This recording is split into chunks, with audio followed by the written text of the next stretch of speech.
केंद्र सरकार की जातिगत जनगणना कराने के निर्णय पर नेता प्रतिपक्ष टीकाराम जूली ने कहा कि यह मांग हमारे नेता राहुल गांधी काफी समय से उठा रहे हैं। वो सामाजिक संस्था में सबकी हिस्सेदारी चाहते हैं। पहले राहुल गांधी ने यह बात रखी तो उनका सत्ताधारी दल ने मजाक बनाया था, लेकिन अब उनकी बात को माना है।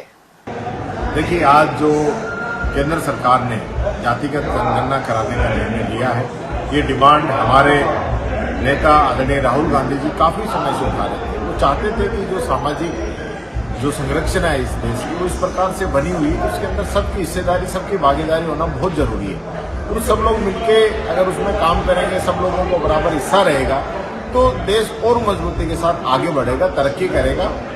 जब राहुल जी ने ये बात रखी थी, उस समय सत्ताधारी दल ने उनका बहुत मजाक उड़ाया था, लेकिन मुझे खुशी है कि आज उनकी बात को माना गया है और सरकार ने ये निर्णय लिया है कि जातिगत जनगणना कराएंगे। उनके लिए मैं धन्यवाद देता हूं।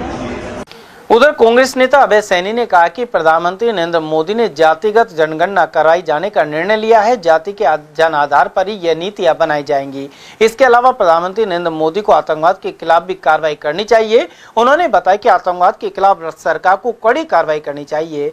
जिस तरह से जम्मू कश्मीर के पहलगाम में निर्दोष पर्यटकों की हत्या की है, उसे बर्दाश्त नहीं किया जा सकता। सभी दल एकजुट होकर प्रधानमंत्री का समर्थन कर रहे हैं। सर, मोदी सरकार ने जातीय जनगणना कराने की घोषणा की है। आप कांग्रेस के वरिष्ठ नेता हैं और साथ में समाज के वरिष्ठ नेता हैं, समाज के आंदोलन किए, क्या कहना चाहिए? जातिगत जनगणना की हमारी मांग रही।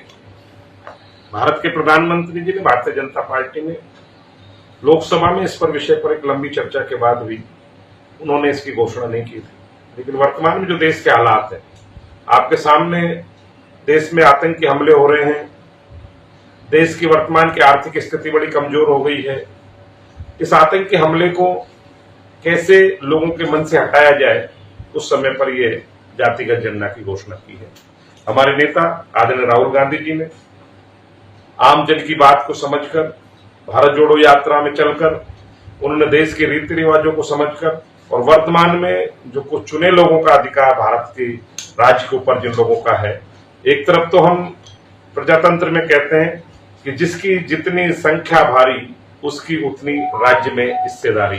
अब पता लगेगा कि जातिगत आंकड़ों पर कि कौन व्यक्ति कितनी संख्या पर है और किस जाति को किस तरह से कमजोर किया जा रहा है और आने वाले समय में किन लोगों को राज्य के प्रोटेक्शन की आवश्यकता है। आरक्षण बड़ी भूमिका के नाम पर चलता है। आरक्षण उन जातियों को दिया गया था जो जाति पिछड़ गई थी, लेकिन देश आजाद होने के बाद 60 साल के बाद उसके ऊपर कभी कोई समीक्षा नहीं हुई। जातिगत जनगणना के साथ साथ लोगों की आर्थिक स्थिति का भी पता लगेगा। इसके बाद अगला कदम आर्थिक आधार पर आरक्षण होना, ये बड़ी एक बात है। मैं आदरणीय प्रधानमंत्री जी की पूरी प्रशंसा करता हूं कि उन्होंने जातिगत जनगणना की बात की। और दूसरी ओर मैं प्रधानमंत्री जी से पूछना चाहता हूं कि जो लोग देश के साथ विश्वासघात कर रहे हैं, जिनकी 56 इंच की छाती थी, जो आतंकवाद को जड़मूल से खत्म कर देना चाहते थे, आज उनकी आंखों के सामने निर्दोष 26 लोगों को जाति के नाम पर पूछकर मार दिया गया। उसके बावजूद भी कोई कार्रवाई नहीं हो रही है। हमारे शीर्ष नेतृत्व ने भी कहा कि हम भारत सरकार के साथ खड़े हैं, बशर्त है कि वो आतंकवाद को जड़मूल से खत्म करें। आतंकवाद के सहारे देश की सत्ता में रहना अगर वो चाहते हैं तो ये बर्दाश्त करने के योग्य नहीं होगा। निश्चित देश का बच्चा इस बात के लिए तैयार है कि आतंकवाद के खिलाफ लड़ाई लड़ी जाए। इसकी इंतजार है देश को कि कब प्रधानमंत्री जी अपना मजबूत निर्णय लेंगे और इस देश में आतंक से हमें शांति